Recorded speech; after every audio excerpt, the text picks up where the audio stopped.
दोस्तों, सिंध जे इंतहाई नाज़ुक सूरत हाल में आऊं सॼे सिंध जे माण्हुनि खे हंगामी बुनियादनि ते मुखातिब थियणु चाहियां पियो। गुज़िरियल कुझु अरसे खां सिंध जे माण्हुनि खे इंतहाई वहशियाना तरीक़े सां बेयारो मददगार ऐं लावारिस सम्झी क़त्ल कयो पियो वञे, मारियो पियो वञे। उन्हनि जा लाश किचिरे जे ढेरनि ते ॿारनि जा पिया आहिनि। कॾहिं असांखे आबदा मल्हा जो लाश थो मिले, कॾहिं तानिया ख़ासकली जो लाश थो मिले, कॾहिं असांजा नंढड़ा ॿारड़ा साहिल कोरेजे जहिड़ा गुम आहिनि, फज़ीला सरकी जहिड़ा, इमरान जोखे जी माउ ऐं फज़ीला जी माउ पार कढियो पई रोए, कॾहिं किथे सोरठ ससुई तनवीर, किथे उमे रुबाब,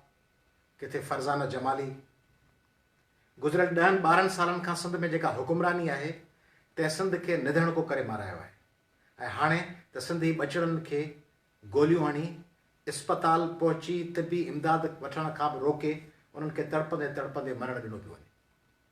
सिंध में हिकिड़ी बेहिसी, ख़ामोशी, लाताल्लुकी ऐं लावारसीअ जो मंज़र आहे। उन मंज़र में नकीबुल्ला ते गोड़ थिए थो, शाहरुख जे ख़िलाफ़ केस हलनि पिया। असांजी नंढड़ी अदी कसूर जी ज़ैनब जे हवाले सां अॼु ख़ुदि नोटिस थियनि था, पर असांजी भेण आबदा मल्हा लाइ नोटिस कोन थो थिए। असांजी भेण तानिया ख़ासकली जे लाइ अंजाम ते मामिलो नथो पहुचे। ऐं असांजी नंढड़ी 13 सालनि जी ॿारड़ी, असांजी धीअ, असांजी भेण, असांजो बचिड़ो रमशा वसाण, उनखे जंहिं बेदर्दीअ सां 9 गोलियूं हणी क़त्ल कयो वियो ऐं पोइ जॾहिं संदसि फातह करण लाइ मुख़्तलिफ़ तंज़ीमुनि सां ताल्लुक़ रखंदड़ को लाल माली, का नुसरत सहर, को अली पल, को ॿियो माण्हू वञे थो त उन्हनि जी तज़लील कई वञे थी, उन्हनि जी रस्ता रोक कई वञे थी। सिंधियाणी तहरीक जूं भेनरूं उन्हनि जे तॾे ते वञण लाइ राब्तो कनि थियूं त उन्हनि खे वार्निंग ॾेई रोकियो वञे थो। छा पियो थिए सिंध में? कल्ह रहीम शाह जंहिं तरीक़े सां इरशाद रांझाणी खे गोलियूं हणी पोइ पट ते तड़पाए तड़पाए मारियो आहे ऐं रस्ते ते बीठल आसपास जा माण्हू ऐं उनजो भाउ ऐं घर वारा चवनि था त हिनखे वठी वञूं, इस्पताल छॾियो, त चवे थो किसी को नज़दीक आने नहीं देंगे, कोई करीब ना आहे। माना तड़पी तड़पी मरी वञे। भला जे करे फ़र्ज़ु कयो त हुननि जे इल्ज़ाम मुताबिक़ ॾुहारी हो, त पाकिस्तान जी अदालती तारीख़, पाकिस्तान जो कानून, पाकिस्तान जो आइन छा थो चवे? दहशतगर्दनि ते बि केस था हलनि, कुलभूषण खे बि कोन मारियो वियो आहे, खरबे रुपया पाकिस्तान जा लुटींदड़ बि ज़मानतुनि थियनि, त हिकिड़े नंढड़े अलेज्ड ॾोहारीअ खे तव्हां गोलियूं हणी रस्ते ते तड़पंदे मारींदव, इस्पताल कोन वञणु ॾींदव। ऐं हुनजी माउ हुनजे पुट जे सदमे में उहा बि गुज़ारे वई आहे। तंहिंजे करे सिंध में पाकिस्तान जे आइन जे आर्टिकल 4, 9, 10, 10A, 14 ऐं आर्टिकल 25 जी जेका ख़िलाफ़ वर्ज़ी पई थिए, जंहिं तरीक़े सां सिंध जी पुलिस लाताल्लुक़ बणियल आहे ऐं हुजूमनि जे हवाले फ़ैसिले करण जो इख़्तियार ॾिनो वियो आहे। मूंखे इहो ख़ौफ़ आहे सिंध जे 7 करोड़ माण्हुनि लाइ त सिंध जो को बि मिस्कीन ग़रीब माण्हू मुलाज़मत लाइ कंहिं शहर में वञे ऐं उनखे केॾी महिल गाॾी खाते में या उनखे कंहिं हाईवे ते या कंहिं नूरियाबाद में या कंहिं लांढीअ में, कोरंगीअ में, नाज़िमाबाद में, गुलशन इकबाल में, सोराब ॻोठ में पकड़े उहो टैक्सी वारे सां बहस करे, टैक्सी वारो हुन खां 400 घुरे, हू 300 घुरेसि ऐं हुन सां बहस थी पए त हुनखे पकड़े 2 पाना हणी रस्ते ते किराए गोलियूं हणी चइजे त हिन फुर पे कई, मूंखे टैक्सी ते फुरी, तंहिंजे करे मूं मारे छॾियो आहे। छा इहो इख़्तियार ॾियूं असीं त को बि माण्हू पंहिंजे वतन में, पंहिंजे सरज़मीन ते, पंहिंजे शहर में, पंहिंजे दारुल हुकूमत में, पंहिंजे तख़्तगाह में अचे, उनखे को बि माण्हू, को बि अफ़गानी, को बंगाली, को बर्मी, को मंशात जो स्मगलर, को बिल्डर, को दौलत ॿियनि मुल्कनि मां मंशात ऐं असुल मां लुटे सिंध में अची ज़मीनूं ख़रीद करे उहो सिंधियुनि जे सिर ते सवार थी उन्हनि खे गोलियूं हणी मारे, इहो इख़्तियार ॾींदासीं असीं?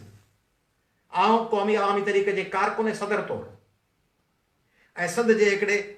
नंढड़े शहरी ऐं हिकिड़े नंढड़े पुट ऐं हिकिड़े नंढड़े भाउ ऐं हिकिड़े नंढड़े ज़िमेदार फ़र्द जे हैसियत सां पंहिंजी पार्टी जो, मुंहिंजो, संदरि हर माण्हू जो इहो फ़र्ज़ु सम्झा थो त असीं रुॻो ॿियनि खां न पुछूं तूं छा पियो करीं, तूं छा पियो करीं, तूं किथे आहीं, तूं किथे आहीं। आउं अयाज़ लतीफ़ पली जो मूंखे कहिड़ी कंहिं या मूंखे अथॉरिटी ऐं अख़्तियार ॾिनो आहे त आउं घर वेठो हुजां ऐं ॿियनि खां वेठो पुछां तूं छा वेठो करीं, तूं किथे आहीं, तूं केॾांहुं हलियो वएं, तूं छो कोन आहे। इहो सभु पाण इन करे पिया भोॻियूं जो जॾहिं सिंध जे इक़्तिदार जे फ़ैसिलनि जो वक़्तु ईंदो आहे त असीं घरनि में वेठा हूंदा आहियूं। असांजा अदीब, शाइर, कलमकार, सिविल सोसाइटी, लेखक जॾहिं सिंध जे इक़्तिदार जा फ़ैसिला थींदा आहिनि, असेंबलियुनि जा फ़ैसिला थींदा आहिनि, घर वेठा हूंदा आहिनि। पोइ असेंबलियुनि जा फ़ैसिला जॾहिं वञी वॾेरनि ऐं ताक़तवरनि ऐं करप्ट माण्हुनि जे हक़नि में थींदा आहिनि, उनखां पोइ ज़ाहिर थींदा आहिनि, पोइ चवंदा आहिनि तूं किथे आहीं, तूं किथे आहीं, तूं किथे आहीं, तूं किथे आहीं, तूं किथे आहीं। जेॾी महिल उन तख़्त गाह जो फ़ैसिलो थिए त सिंधियुनि सां इहो ज़ुल्म न थिए, ओॾी महिल बादा बेमयार थियो, घर वेठा आहियो। ऐं पोइ जॾहिं तव्हां ते ज़ुल्म जा ककर भरिजी अचनि ऐं तव्हां ते अची वॾ फुड़ो वसे ज़ुल्म जो, बरबरियत जो, नाहक जो, नाइंसाफ़ी जो, पोइ पुछो फलाणा तूं किथे आहीं, फलाणा तूं किथे आहीं, फलाणा। इहो फ़ैसिलो तव्हांखे उठ तॾहिं ते रुना जॾहिं ॿोरा ते ॿधा, तव्हांखे ओॾी महिल सोचणु खपंदो त तव्हां कंहिंखे हुकुमरानी पिया ॾियो। रिमशा वसाण जे क़त्ल जे लाइ माहौल साज़गार उन्हनि पे कयो जिन हिननि हुकुमराननि जा हथ मज़बूत पे कया। इरशाद रांझाणी खे तड़पंदे रस्ते ते मजबूर करण में उहे बि शरीक आहिनि जिन उहे हुकुमरान असां ते मुसलत कया, जिन असां सां इहे शर कयो। तंहिं करे आउं पंहिंजो पलांदा आजो कोन कंदुसि ॿियनि वांगुरु त रुॻो ॿियनि खां सवाल पुछां तूं किथे आहीं, तूं किथे आहीं, तूं किथे आहीं। सॼो ॾींहुं पाण घर वेठो हुजां ड्राइंग रूम में सोफ़ा ते वेही अंदरि मानी खाईंदे, बिरयानी जी प्लेट ऐं दाल मानी खाईंदे ऐं मोबाइल ते हिकिड़ी स्टेटस अपलोड करे छॾियां फलाणा तूं किथे आहीं, फलाणा तूं किथे आहीं, फलाणा तूं किथे आहीं। हिकिड़ी इंतिहा इहा आहे। ॿिया वरी उहे आहिनि जेके पाण खे जवाबदार सम्झनि ई कोन था समझे, चवनि था भले सिंधी वेठा कहिड़ियूं ख़बरूं कनि, सिंधी छा पुछनि, असांजो छा वञे। इहे सिंधी हिकु ॿिनि ॾींहंनि खां पोइ ॿियो वाक़ियो थींदो, वरी हुन में लॻी वेंदा, असांजो कुझु न वञे, वरी मामिलो थधो थी वेंदो। इहा वरी ॿी इंतिहा आहे। तंहिंजे करे आउं पाण खे ज़िमेदार थो सम्झां, क़ौमी अवामी तहरीक पाण खे ज़िमेदार थी सम्झे। तंहिंजे करे आउं मुतालबो थो कयां पाकिस्तान जे सुप्रीम कोर्ट जे चीफ जस्टिस साहिब खां ऐं सिंध हाई कोर्ट जे चीफ जस्टिस साहिब खां त जीअं नकीबुल्ला ते, जीअं ज़ैनब ते सुओ मोटो नोटिस वरिता विया, तीअं सिंध जे न्याणी रमशा ऐं सिंध जे हिन गभरू, हिन महिनतकश, हिन पोरियत, हिन हथे ख़ाली नौजवान खे जीअं गोलियूं हणी मारियो वियो आहे, उन ते अज़ ख़ुदि नोटिस वठी कार्रवाई कई वञे। आउं सिंध हुकूमत जी ग़ैर जानिबदारी ते सख़्त अफ़सोस, ॾुख ऐं मज़म्मत जो इज़हार कयां थो ऐं मुतालबो थो कयां त ईंदड़ 100 कलाकनि में अॼु जुमे जी शाम खां छंछर जी शाम ताईं 24 कलाक, आचर जी शाम ताईं 50 कलाक, 48 कलाक, सूमर जी शाम ताईं 72-75 कलाक ऐं अंगार जी शाम ताईं 72-75 कलाक, 100 कलाकनि जो आउं सिंध हुकूमत खे वक़्तु थो ॾियां ऐं IG पुलिस खे। 100 कलाकनि में जेकॾहिं इरशाद रांझाणी जा क़ातिल गिरफ़्तार न कया विया त क़ौमी अवामी तहरीक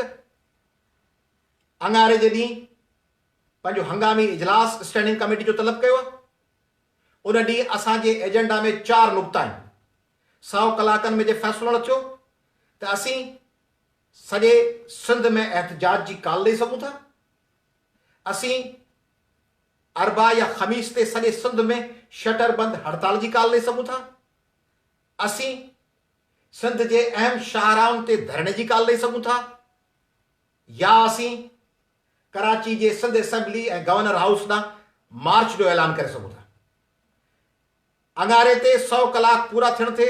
क़ौमी अवामी तहरीक जी मरकज़ी स्टैंडिंग कमेटी इन अल्टीमेटम जे वक़्तु पूरे थियण खां पोइ सिंध में हिकिड़े अहिड़े एहतजाज जी कॉल ॾींदी जंहिं एहतजाज खे नतीजा ख़ैज़ रुॻो क़ौमी अवामी तहरीक जा कारकुन न, सिंध जा समूरा नौजवान बनाईंदा, जिन ते असांखे जेके अयाज़ लतीफ़ पली जेके पंहिंजो भाउ था सम्झनि, मूंखे उन्हनि ते वेसा आहे, मूंखे सिंध जी उन सिविल सोसाइटी ते, उन्हनि राइटर्स ते वेसा आहे, सिंध जे उन्हनि कारकुननि ते जेके भले इक़्तिदारी पार्टी पीपल्स पार्टी जा कारकुन हुजनि पर उनजो ज़मीर ज़िंदा हुजे, उहे PTI जा ऐं PMLN जा कारकुन, उहे फंक्शनल लीग जा ऐं JUI जा कारकुन, उहे SUP जा, जस्कम जा ऐं STP जा कारकुन,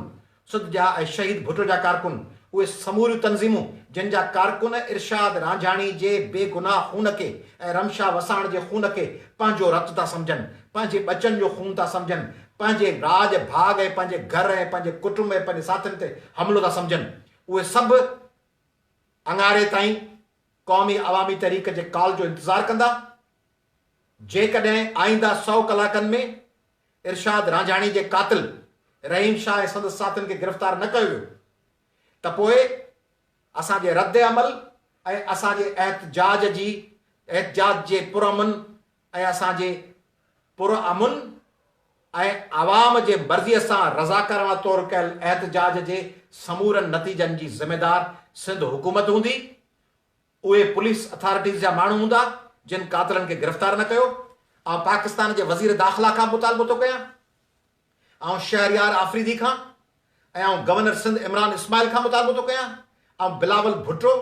ऐं आसिफ अली ज़रदारी ऐं मुराद अली शाह खां मुतालबो थो कयां, ऐं सिंध असेंबली खां मुतालबो थो कयां त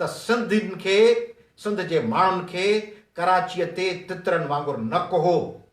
सिंधियुनि खे पंहिंजे वतन में चीचलाए रस्तनि ते केराए गोलियुनि जो निशानो न बनायो। सभिनी सिंधियुनि जे हथनि में चूड़ियूं कोन पियलनि। सभु सिंधी अहिड़ा कोन्हनि जेके इक़्तिदार जे हुकुमराननि जे आॾो हथियार फिटा करे माठ करे वेठा हुजनि। सिंध में किरोड़े उहे नौजवान, किरोड़े उहे मिडिल क्लास जा माण्हू, किरोड़े उहे पोरत आहिनि जेके बाहि बड़जी उथिया त उहा चिणग जेको नंढड़ो टांडो बनाईंदी, उहो टांडो मची अहिड़ो मच बणजंदो जंहिंमें सभु हुकुमरान ऐं सिंधियुनि खे क़तल करे तमाशा करे सिंधियुनि जे क़तल ते ट्रैक ॾींदड़ ऐं ॿियनि खे रस्ता रोक कंदड़ माण्हू तहस नहस थी वेंदा, सड़ी खाक थी वेंदा। महिरबानी।